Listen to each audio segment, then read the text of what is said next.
Doutora Kátia, para a gente começar conversando um pouquinho, então, na verdade, o que é a linguagem, né? E quais são as dificuldades que podem surgir, né, no desenvolvimento da linguagem?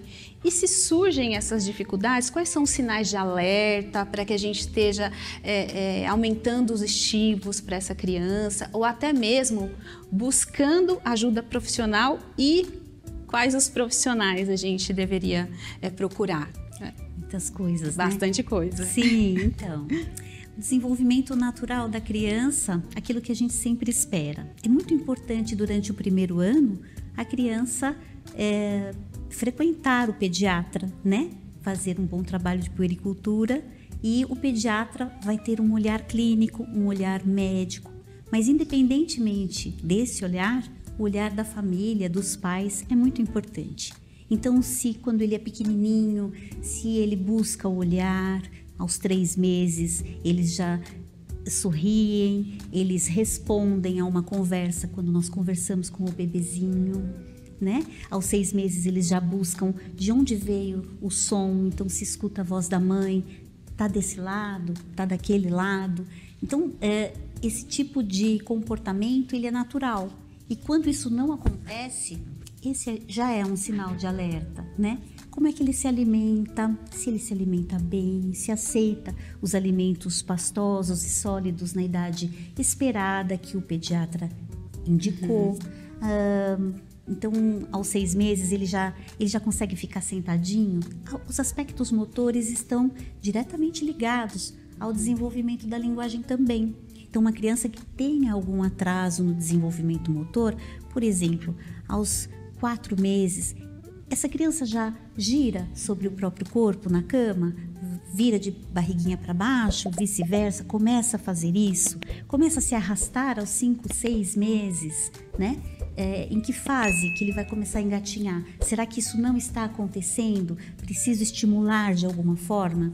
E existem muitas formas para a gente fazer isso. O pediatra pode encaminhar, e aí, se notar a dificuldade no desenvolvimento da fala, a criança começa a balbuciar desde sempre. Quando é muito pequenininho, pelo próprio prazer oral. Então,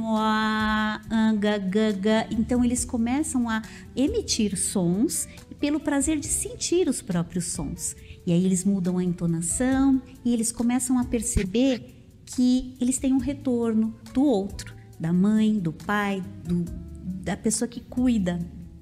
Então, isso também oferece prazer. Ele começa a repetir os seus sons, modificar, adicionar novos sons, e ele escuta esses sons. Então, um alerta: se uma criança balbucia, faz muitos sons com a garganta, com a língua, com a boca, e de repente para, é porque ela passou dessa fase de sentir prazer nessa parte motora da emissão vocal.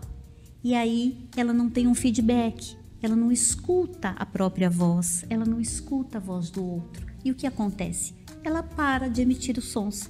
Então, se uma criança emitia sons e parou, nós precisamos verificar como está a audição dela, né?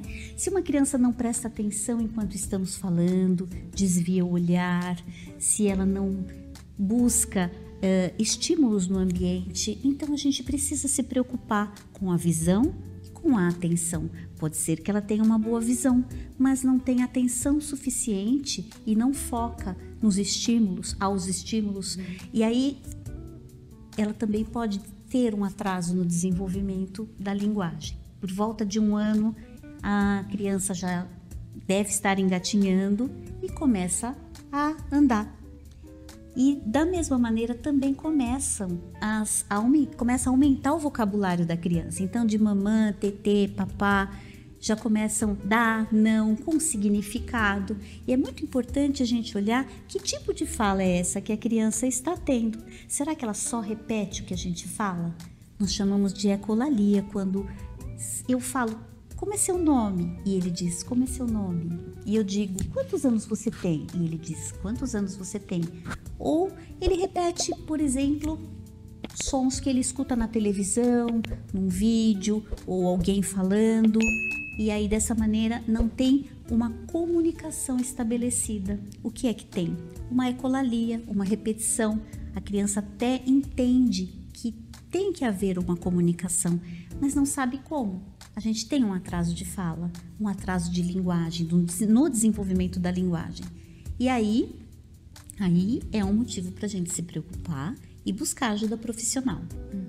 O melhor profissional para avaliar um atraso no desenvolvimento da linguagem é o fonoaudiólogo. Mas nós também temos outras habilidades que envolvem o desenvolvimento. Então tem a parte motora, e um fisioterapeuta é importante. Um médico já vai avaliar se os reflexos estão dentro do padrão esperado, ou se estão atrasados, ou se tem algum reflexo faltando, e vai fazer o encaminhamento para estimulação.